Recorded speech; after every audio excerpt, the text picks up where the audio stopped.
Top headlines. మాజీ ప్రధాని మన్మోహన్ సింగ్ మృతితో దేశం గొప్ప ఆర్థిక సంస్కర్తను కోల్పోయిందని ఏపీ సీఎం చంద్రబాబు అన్నారు. ఢిల్లీలో మనోహర్ పార్థివ దేహానికి నివాళులర్పించిన అనంతరం చంద్రబాబు మీడియాతో మాట్లాడారు. ఆయన మరణం బాధాకరమన్నారు. ఆయన దేశానికి అవిశ్రాంతంగా సేవలందించారని కొనియాడారు. దూరదృష్టితో ఆర్థిక సంస్కరణలు తీసుకొచ్చారని, అనేక పదవులను సమర్థంగా నిర్వహించారని చెప్పారు. బాగా చదువుకొని కష్టపడి చదువుకున్న తర్వాత లెక్చరర్గా ప్రారంభించి రీడర్ అయి తర్వాత ప్రొఫెసర్ అయి అక్కడి నుంచి ఎకనామిక్ అడ్వైజర్గా ఎదిగి డిపార్ట్మెంట్లో ఎకనామిక్ అడ్వైజర్గా పనిచేస్తూనే ఆ తర్వాత మనం చూస్తే ఆయన ఆర్బీఐ గవర్నర్ కావడం, అదేవిధంగా డిప్యూటీ చైర్మన్ ప్లానింగ్ బోర్డు కావడం, యూజీసీ చైర్మన్ కావడం, ఇలాంటి అనేకమైనటువంటి ఉన్నతమైన పదవులు, అది పబ్లిక్ పాలసీ విషయంలో కావచ్చు, లేకుంటే ఎకనామిక్ పాలసీస్ కావచ్చు, ఇవన్నీ కూడా ఇన్వాల్వ్ అయ్యి ఫైనాన్స్ మినిస్టర్ అయ్యాడు. ఫైనాన్స్ మినిస్టర్ అయినప్పుడు ఈ దేశంలో మన కొత్త ఆర్థిక పరిస్థితి అందరూ చూశారు. ఆ రోజు మనకు కావాల్సినటువంటి ఇంపోర్ట్ చేసుకోవాలంటే ఫారిన్ ఎక్స్చేంజ్ లేని పరిస్థితిలో ఎకనామిక్ రిఫార్మ్స్ తీసుకొచ్చారు. ఒక దిశ నిర్దేశించారు. అదే కాకుండా దేశానికి దూరదృష్టితో ఎకనామిక్ రిఫార్మ్స్ తీసుకొచ్చి దానివల్ల ఈరోజు మనందరం మాట్లాడుకునే భారతదేశం గ్రేట్ నేషన్ అవుతుందంటే ఆ రోజు ఆయన తీసుకున్న రిఫార్మ్స్. ఆయన ప్రధానమంత్రిగా మీరు చూస్తే అతి ముఖ్యమైనటువంటి 4 పబ్లిక్ పాలసీలు తీసుకొచ్చాడు. ఒకటి, ఆ రోజు ఆయన చేసింది ఎంప్లాయ్మెంట్ జనరేషన్ కోసం నరేగా తీసుకొచ్చారు. Right to information. ఈరోజు మనందరం కూడా ఇన్ఫర్మేషన్ ఏది కావాలో తీసుకుంటామంటే ఆ రోజు రైట్ టు ఇన్ఫర్మేషన్ తీసుకొచ్చారు. రైట్ టు ఎడ్యుకేషన్, కంపల్సరీగా చదువుకోవాలి, ఆ విధంగా రైట్ టు ఎడ్యుకేషన్ తీసుకొచ్చారు. ఈరోజు యుఏఐడి కింద ఆధార్ ఏదైతే అథెంటికేషన్ ఉందో అది ఎక్కడ కూడా ఏమాత్రం కూడా ప్రభుత్వం ఖర్చు పెట్టే డబ్బుల్లో ఫ్రాడ్ లేకుండా చేయగలిగారంటే అది ఒక పెద్ద అసెట్గా చేయగలిగారు. ఇలాంటి వినూత్నమైన పాలసీలు తీసుకొచ్చిన వ్యక్తి మన్మోహన్ సింగ్ గారు. ఎవరికి కూడా ఈ గౌరవం దక్కదు. ఒక అకాడమిషియన్, ఒక పాలిటీషియన్, ఒక ఎకానమిస్ట్, ఒక బ్యూరోక్రాట్, ఈ 4 కూడా సమర్థవంతంగా పనిచేసిన వ్యక్తి, రాణించిన వ్యక్తి మన్మోహన్ సింగ్ గారు. అలాంటి వ్యక్తి ఈరోజు మన దగ్గర లేకపోవడం చాలా బాధ, దేశానికి తీవ్రమైన నష్టం. కానీ ఆయన ఐడియాలజీ శాశ్వతంగా ఉంటుంది. ఆయన ప్రారంభించిన రిఫార్మ్స్ శాశ్వతంగా ఉంటాయి. ఈ రిఫార్మ్స్ని ముందుకు తీసుకుపోవాల్సిన బాధ్యత ఈ దేశ ప్రజలందరిపైన ఉంటుంది. అది తీసుకుపోతానని తెలియజేసుకుంటూ అందరికీ నమస్కారం. మన్మోహన్ సింగ్ లేని లోటు తమ పార్టీకి, దేశానికి పూడ్చలేనిదని ఏఐసీసీ అగ్రనాయకురాలు సోనియా గాంధీ అన్నారు. వ్యక్తిగతంగా తాను ఓ మంచి స్నేహితుడిని, తత్వవేత్తను, మార్గదర్శిని కోల్పోయానన్నారు. వివేకానికి, వినయానికి ప్రతిరూపమైన ఓ గొప్ప నాయకుడిని, మార్గదర్శకుడిని పార్టీ కోల్పోయిందన్నారు. ఆయన దూరదృష్టి కారణంగా లక్షలాది మంది ప్రజల జీవితాల్లో వెలుగులు వచ్చాయన్నారు. ఆయన గొప్ప రాజనీతిజ్ఞుడిగా ప్రపంచవ్యాప్తంగా మన్ననలు పొందారన్నారు. మన్మోహన్ వ్యక్తిగతంగా సౌమ్యుడేనని, విశ్వాసాలకు సంబంధించిన అంశాల్లో దృఢ నిశ్చయంతో ఉండేవారన్నారు.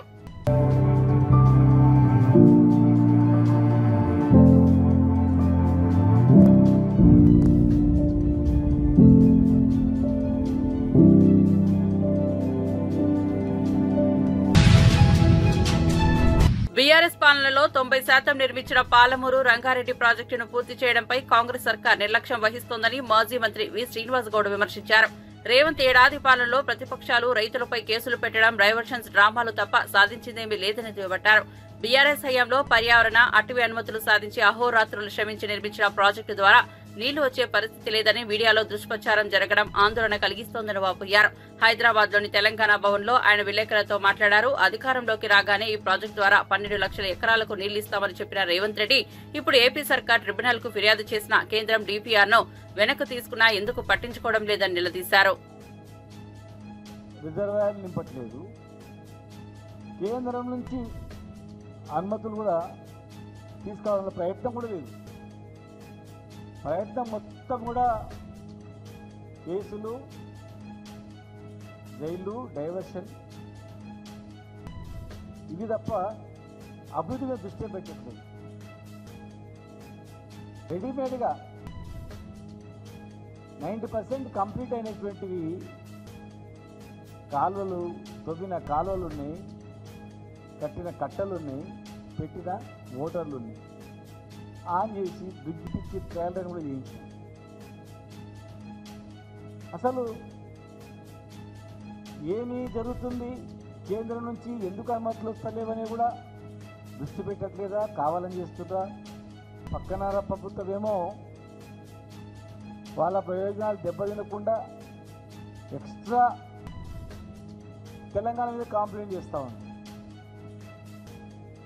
కాంప్లైంట్ చేసి కృష్ణా ట్రిబ్యునల్లో కాంప్లైంట్ చేసి మితండ వాదనలతో ఇవాళ ఫైల్ డిపిఎల్ అన్ని వాపసు వచ్చింది.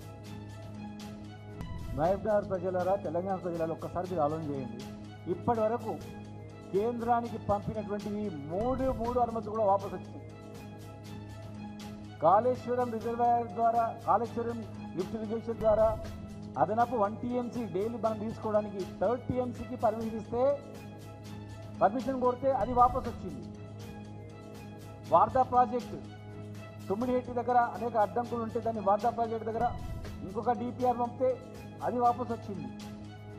ఇలా వలసల జిల్లా మాది, పేద జిల్లా మాది, మా జిల్లా పేరు చూపించుకొని, మా జిల్లా పేరు చెప్పి ప్రపంచ బ్యాంక్ అప్పు తెచ్చుకొని యునైటెడ్ ఆంధ్రప్రదేశ్లో తెలంగాణను ఎండబెట్టిండ్రు, ఆంధ్రని పండబెట్టిండ్రు. పంటలు పండినట్టు ఇక్కడ నీళ్ళు అక్కడ పోయినాయి, అక్కడ పంటలు పడినాయి, ఇక్కడ తాగడానికి నీళ్ళు కష్టమే.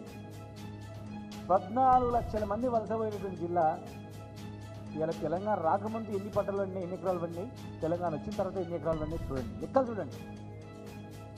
Pending project, running project. ఇలా మేము చేసిన ప్రాజెక్టు కొంత పెండింగ్ ఉంది. మీరు రన్నింగ్ చేసి రన్నింగ్ ప్రాజెక్టుగా మీ పేరు తెచ్చుకొని మీరే ప్రారంభించండి. మీ హాయంలో ఇన్ని ఎకరాలకు నీళ్ళు ఇచ్చినామని చెప్పుకొని 12.5 లక్షల ఎకరాలకు నీళ్ళు ఇచ్చేటువంటి ఆ ప్రాజెక్టును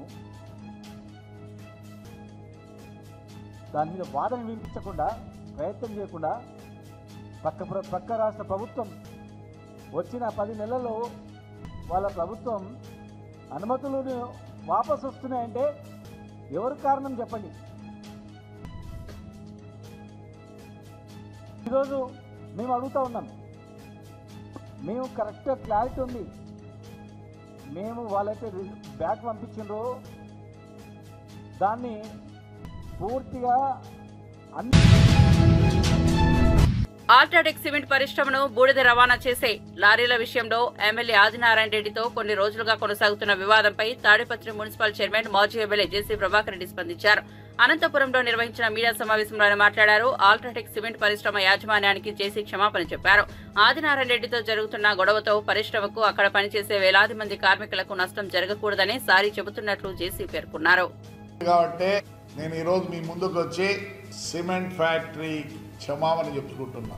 నేను ఒకటి చెప్తాను, నేను ఏమీ కాదు, 5 ఏళ్ళు నేను అవస్థపడ్డా. ఎందుకు? నేను ఎవరి కోసం అవస్థపడలేదు, మా ఊరు జనం కోసరం, నన్ను నమ్మిన జనం కోసరం కష్టపడ్డా. నాకు ఏ పార్టీ నాయకులు చెప్పలేదు ఇలా చేయి అలా చేయని. నన్ను ఎవరైనా కలిస్తే అంటారు, నా గడిచిన 5 సంవత్సరాల్లో నువ్వు చాలా చాలా చాలా నష్టపోయినావు. నేనేమి నా పొగుడుతోనూ నా యొక్క ప్రిషియస్ కోసమో నష్టపోయినా. నేను ఎవరిని బ్లేమ్ చేయను, అవసరం లేదు. లేని వాళ్ళం ఈరోజు కూడా మాకేం తప్పైనా మేము బాగానే ఉన్నాం. ఎస్, 5 ఏళ్లలో నేను పోగొట్టుకున్నా. ఎవరి వల్ల పోగొట్టుకున్నా? నా పొగురు, నా ప్రిస్టేజ్ వల్ల పోగొట్టుకున్నా అంతే. నా కోరమంగళంలో ఇల్లు ఉండే ఎప్పుడో కొనిచ్చిన మీ టీవీ ఏషియాడ్ నెట్ ఓనర్దే ఆ ఇల్లు. HSR లేఅవుట్ కూడా నాకు ఉన్నాయి. ఎస్, ఈ 5 ఏళ్ల కోసం నేను నమ్ముకున్నా. నేను తప్పు చేయలేదు. పాండ్యాస్ నేను డబ్బుల కోసమా? డబ్బుల కోసం అవసరం లేదు. ఈరోజు కూడా బాగున్నా. ఇవన్నీ చెప్తా వస్తానంటే బాధాకరం. పాండ్యాస్ కోసరం కాదు, పుట్టకోశ. ఈ రోజు కూడా నేను బాగున్నా. ప్రిస్టేజ్, సోలే ప్రిస్టేజ్. అందరికీ మొర పెట్టుకున్నా, ప్రతి ఒక్కరిని మొర పెట్టుకున్నా. వాళ్ళకే కాదు, మాకు కూడా ఉంటాయి ప్రిస్టేజ్లో. ఎక్కడెక్కడ తల వంచాల్సిన పని లేదు. చేత కాకపోతే నా భార్య కోసరం క్లీనర్ పని చేస్తా, లేదంటే ఎక్కడ చౌకీదారుగా పని చేస్తా. ఎవరి గురించి చెప్పుకోలే మేము. పై నుంచి కింది వరకు పోలీస్ ఆఫీసర్లు, మేనేజింగ్ డైరెక్టర్లకు, వాళ్ళకి చూడండి. నేనేదో అబద్ధం చెప్పున్నావు. ద్వారకా తిరుమలరావు, మహేష్ చంద్ర లడ్డా ఎంషునా కనపడడం లేదు. Deputy inspector of general police Anantapur range P Jagadish, superintendent of police Anantapur Vidyasagar Naidu IPS. Kadapa న్యాయం ఎక్కడుంటే అక్కడ చెప్పండి అని. Might is right again, might is right again. నా మీద ఉండే ఎఫ్ఐఆర్లే లాస్ట్కి మున్సిపాలిటీ ట్రాక్టర్ తీసుకుపోతే కూడా ఎఫ్ఐఆర్లు. ఇవన్నీ కనపడడం లేదా? ఇవన్నీ కనపడడం లేదా? మా కార్యకర్తలు ఎఫ్ఐఆర్లు ఛాలెంజ్ చేస్తా, ఎవరికైనా ఉన్నాయేమో. ఏం పోలీస్, న్యాయం లేని పోలీస్. ఇప్పుడైనా సరే రెడీ. బీసీ రిజర్వేషన్లు పెంచాకే స్థానిక సంస్థల ఎన్నికలు నిర్వహించాలని తెలంగాణ జాగృతి అధ్యక్షురాలు BRS MLC Kalvakuntla Kavitha demand చేశారు. కాంగ్రెస్ పార్టీ ఇచ్చిన హామీ మేరకు బీసీ రిజర్వేషన్లను 42% పెంచకుంటే స్థానిక సంస్థల ఎన్నికలు జరగనివ్వమని ఆమె తేల్చి చెప్పారు. కామారెడ్డి బీసీ డిక్లరేషన్లో చెప్పినట్లుగా 42% రిజర్వేషన్లను అమలు చేశాకే ఎన్నికలకు వెళ్లాలని, లేకపోతే భారీ స్థాయిలో ఉద్యమిస్తామని ఆమె పేర్కొన్నారు. బీసీలకు కాంగ్రెస్ పార్టీ ఇచ్చిన హామీలను అమలు చేయాలని డిమాండ్ చేస్తూ జనవరి 3న ఇందిరా పార్క్ వద్ద భారీ బహిరంగ సభ నిర్వహిస్తున్నట్లు తెలిపారు. 40కి పైగా బీసీ కుల సంఘాల నాయకులతో ఆమె తన నివాసంలో సమావేశమయ్యారు. అనంతరం మీడియాతో మాట్లాడారు. బీసీలకు రిజర్వేషన్లు ఇవ్వకుండా స్థానిక సంస్థల ఎన్నికలకు వెళ్తే మండల జిల్లా కేంద్రాల్లో భారీ నిరసనలు చేపడతామని హెచ్చరించారు.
మన్మోహన్ సింగ్ ప్రధానిగా ఉన్న సమయంలో తనను కేంద్ర కేబినెట్ లోకి తీసుకురావడానికి తన పేరును పరిశీలించారని తెలంగాణ కాంగ్రెస్ సీనియర్ నేత వి హనుమంతరావు అన్నారు.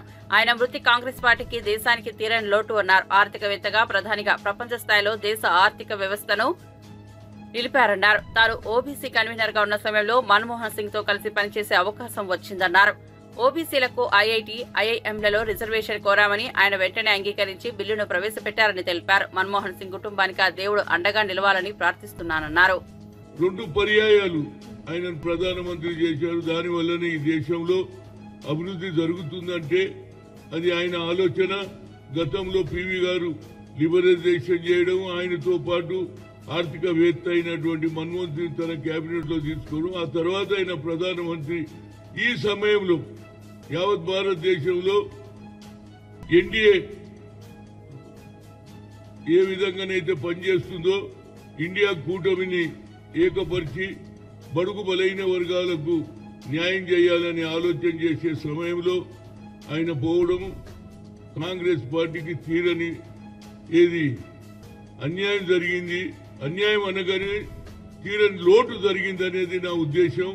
ఏదైనా ఆయన తోటి నేను పనిచేసే అవకాశం వచ్చింది. ఓబీసీ ఎంపీస్ కన్వీనర్ గా 2 సార్లు ప్రధానమంత్రిని కలిసి ఓబీసీ ఇష్యూలో దేశంలో ఉన్న అన్ని పొలిటికల్ పార్టీస్ మద్దతు ఇచ్చింది. అప్పుడు ఐఐటి, ఐఐఎంలో రిజర్వేషన్ కావాలని ఆలోచన చేసే సమయంలో supreme court quotation there is no reservation for OBC అని. అలాంటి సమయంలో నేను సోనియా గాంధీ దగ్గరికి పోయి, madam, talent is not anybody's property, talent has given to everybody.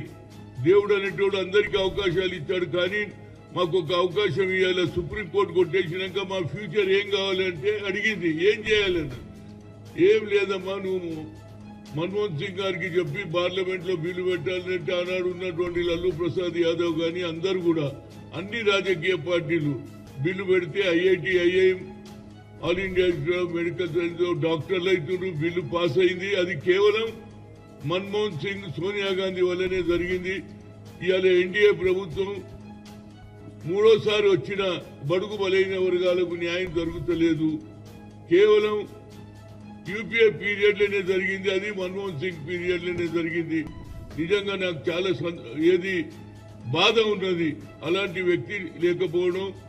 ఆయనతో పాటు నాకు 2008లో మంత్రులు కేబినెట్ లో తీసుకోవాలని సోనియా గాంధీ చెప్పడం, ఆయన కూడా ఆలోచన చేసి నా పేరు ఇంక్లూడ్ చేశారు. కానీ వేరియస్ పరిస్థితుల్లో నాకు అన్యాయం జరిగింది. అయినా పర్వాలే, కానీ మన్మోహన్ సింగ్ లాంటి వ్యక్తి చనిపోవడం నాకు చాలా బాధాకరంగా ఉంది. ఎందుకంటే ఆయన దేశంలో ఒక మంచి ఆలోచన కలిగిన వ్యక్తి. నేను అనుకుంటా ప్రధానమంత్రి ఉండి అదే మామూలు మనిషిలాగానే సామాన్య సిటిజన్ గానే ఉన్నాడు. కానీ ఎప్పుడు ఆడంబరాలు చేయడమో లేకుంటే ఇవాళ రేపు ఏ ముఖ్యమంత్రి ఏ ప్రధానమంత్రి వచ్చినా వాళ్ళ ఆలోచనలు వేరు. ఇవాళ ఎన్డీఏ ప్రధానమంత్రి అయినటువంటి నరేంద్ర మోడీ ఒక్కసారి కూడా బీసీల గురించి ఆలోచన చేయలే ఈ 10 ఏళ్లలో. నేను ఆయనను కూడా కలిసిన 3 సార్లు. ఏది మా జనాభా ప్రాతిపదికంగా మాకు ఉన్న ఒక మినిస్ట్రీ, సెపరేట్ మినిస్ట్రీ చేయాలి. అగ్రికల్చర్ ఉంటుంది, ఏది అడవులలో ఉన్న పులుల లెక్క తెలుస్తుంది, కానీ మా లెక్క తెలియదని అన్న. ఆయన పట్టించుకోలే. అదే ఇవాళ రాహుల్ గాంధీ గారు మంచి కార్యక్రమం తీసుకున్నారు. దానికి నిన్న ఏది రాహుల్ గాంధీ గారి తర్వాత ఇవాళ అదే రాహుల్ గాంధీ గారు కూడా ఈ కార్యక్రమం చేపట్టే సమయంలో మన్మోహన్ సింగ్ ఉంటే ఇంకా బాగుంటుండే అనేది నా ఉద్దేశం. 2 సార్లు ఆయనతో కలిసిన ఫోటోస్ ఇక్కడ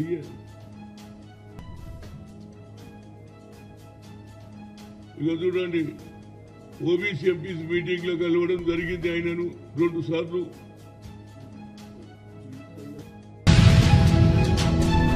భారత మాజీ ప్రధానమంత్రి ఆర్థిక విధానాల రూపశిల్పి ప్రముఖ ఆర్థికవేత్త డాక్టర్ మన్మోహన్ సింగ్ మరణం పట్ల తెలంగాణ శాసనసభ స్పీకర్ గడ్డం ప్రసాద్ కుమార్ తీవ్ర దిగ్భ్రాంతి వ్యక్తం చేశారు. దేశం గొప్ప ఆర్థికవేత్తను కోల్పోయిందన్నారు. పివి నరసింహారావు మంత్రివర్గంలో ఆర్థిక శాఖ మంత్రిగా సంస్కరణలను అమలు చేసి దేశాభివృద్ధికి పునాదులు వేశారని కొనియాడారు. 2004 నుంచి 2014 వరకు భారతదేశ ప్రధానిగా మన్మోహన్ సింగ్ భారతదేశ ప్రగతికి తోడ్పాటునందించారని పేర్కొన్నారు. ఆయన మరణం దేశానికి తీరని లోటని సంతాపం వ్యక్తం చేశారు. ఆయన జీవితం నిజాయితీకి నిబద్ధతకు నిలువటద్దమన్నారు. ప్రముఖ ఆర్థికవేత్త, భారత మాజీ ప్రధానమంత్రి, పద్మ విభూషణ్ డాక్టర్ మన్మోహన్ సింగ్ గారి మరణం భారతదేశానికి తీరని లోటు. గొప్ప ఆర్థికవేత్త అయిన మన్మోహన్ సింగ్ గారు పివి నరసింహారావు గారి మంత్రివర్గంలో ఆర్థిక మంత్రిగా ఉన్నప్పుడు ఎన్నో సంస్కరణలను చేసి దేశం అభివృద్ధి కోసము చాలా పునాదులు వేశారు. 2004 నుండి 2014 వరకు భారతదేశ ప్రధానమంత్రిగా మన్మోహన్ సింగ్ గారు భారతదేశ ప్రగతికి తోడ్పడ్డారు. పేదల కోసం ఎన్నో సంక్షేమ పథకాలను అమలు చేశారు. ఇందులో ముఖ్యమైనది జాతీయ ఉపాధి హామీ పథకం. అదేవిధంగా విద్యా, వైద్య రంగాల్లో ఎన్నో సంస్కరణలను తెచ్చారు. తెలంగాణ ప్రజల మనోభావాలకు అనుగుణంగా ప్రత్యేక రాష్ట్రాన్ని ఏర్పాటు చేసి తెలంగాణ ప్రజల గుండెల్లో నిలిచిపోయారు. మన్మోహన్ సింగ్ గారి పవిత్ర ఆత్మకు శాంతి చేకూరాలని ప్రార్థిస్తూ వారి కుటుంబ సభ్యులకు నా ప్రగాఢ సానుభూతిని తెలియజేస్తూ ఓం శాంతి. వైఎస్ఆర్సీపీ నేత ఏఎండీ ఇంతియాజ్ రాజకీయాల నుంచి తప్పుకుంటున్నట్లు ప్రకటించారు. వ్యక్తిగత కారణాలతో తాను రాజకీయాలకు గుడ్ బై చెబుతున్నట్లు తెలిపారు. ఉద్యోగానికి స్వచ్ఛంద విరమణ చేసిన ఐఏఎస్ అధికారి ఇంతియాజ్ ఎన్నికలకు ముందు వైఎస్ఆర్సీపీలో చేరారు. సార్వత్రిక ఎన్నికల్లో ఆ పార్టీ తరఫున కర్నూలు ఎమ్మెల్యే అభ్యర్థిగా పోటీ చేసి ఓటమి పాలయ్యారు. అప్పటి నుంచి ఇంతియాజ్ రాజకీయాలకు దూరంగా ఉంటున్నారు. అందరికీ నమస్కారం. నెలల క్రితం ముఖ్యంగా రాష్ట్రీయ ధ్యేయంగా కర్నూలు నగరంలో ఉన్న పేదలకు అందరికీ సేవ చేయాలనే ఉద్దేశంతో రాజకీయ రంగంలోకి రావడం జరిగింది. కర్నూలు నియోజకవర్గం వైసీపీ ఎమ్మెల్యే అభ్యర్థిగా పోటీ చేయడం, ఆ తర్వాత గత కొంతకాలంగా బంధుమిత్రులతోనూ చర్చించి ఒక నిర్ణయానికి రావడం జరిగింది. అదేంటంటే రాజకీయాలకు దూరం అవుతున్నాను కానీ ప్రయాసం కాదు. అలాగే ఈరోజు ఇప్పుడు ఒక రిటైర్డ్ ఐఏఎస్ అధికారిగా, ఒక సామాజిక వ్యక్తిగా, సాహితీవేత్తగా, ఒక మెరుగైన సమాజం కోసం పనిచేసినప్పుడు నేను ఉంటానని. అలాగే సమాజంలో ఉన్న ఎన్నో సామాజిక అసమానతలు రుగ్మతలను రూపుమాపే ప్రయత్నం చేసే లక్ష్యంతో ఉన్న అనుబంధ సంస్థలు అలాగే పర్యావరణ కాలుష్యాన్ని తగ్గించే వస్తువులు వారి అలాంటి వ్యక్తులతో పార్టిసిపేట్ చేయడానికి సెలవు లేదండి. అటువంటిది నేను వ్యక్తిగత ద్విచక్ర వాహనదారులు శిరస్త్రాణం ధరించడంపై గుంటూరు జిల్లా పోలీసులు వినూత్నంగా అవగాహన కార్యక్రమాలు నిర్వహిస్తున్నారు. హెల్మెట్ ధరించకపోవడం వల్ల కలిగే అనర్థాలను కళాకారుల ద్వారా వాహనదారులకు అవగాహన కల్పిస్తున్నారు. హెల్మెట్ ధరించడం భారం కాదు, బాధ్యత అంటూ అందరూ గుర్తుంచుకోవాలని జిల్లా ఎస్పీ సతీష్ కుమార్ పిలుపునిచ్చారు. రోడ్డు ప్రమాదాల్లో ఎక్కువ శాతం మరణాలు శిరస్త్రాణం ధరించకపోవడంతోనే జరుగుతున్నాయని తెలిపారు.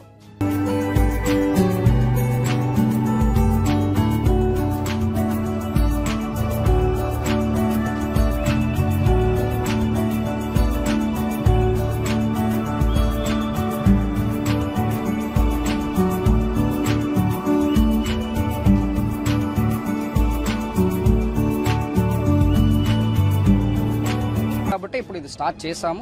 ఒకటి తెలిసిన వాళ్ళు కూడా ఎందుకు అది ఫాస్ట్గా వెళ్ళిపోవచ్చిన ఉద్దేశంతో పాటు చాలా మంది వెళ్ళిపోతుంటారు. ఇంకో కొంతమంది నిజంగానే తెలియదు, వాళ్ళకి సర్వీస్ రోడ్ ఉంది వాడుకోవడానికి అవగాహన కూడా లేకపోవచ్చు. ఇది రెండు కాబట్టి అది రెండు పైన ఎక్కువ. బంగాళాఖాతంలో ఏర్పడిన అల్పపీడన ప్రభావంతో విశాఖ తీరం సముద్రం సుమారు 10 మీటర్ల మేర వెనక్కు వెళ్లింది. గతంలో ఒడ్డుకు తాకిన కెరటాలు ప్రస్తుతం వెనక్కి వెళ్లడంతో తీరంలో రాళ్లు కనపడుతున్నాయి. వెనక్కి వెళ్లిన అలల కారణంగా తీరం విశాలంగా కనిపించడంతో సందర్శకులు ఆటపాటలతో సందడిగా గడిపారు.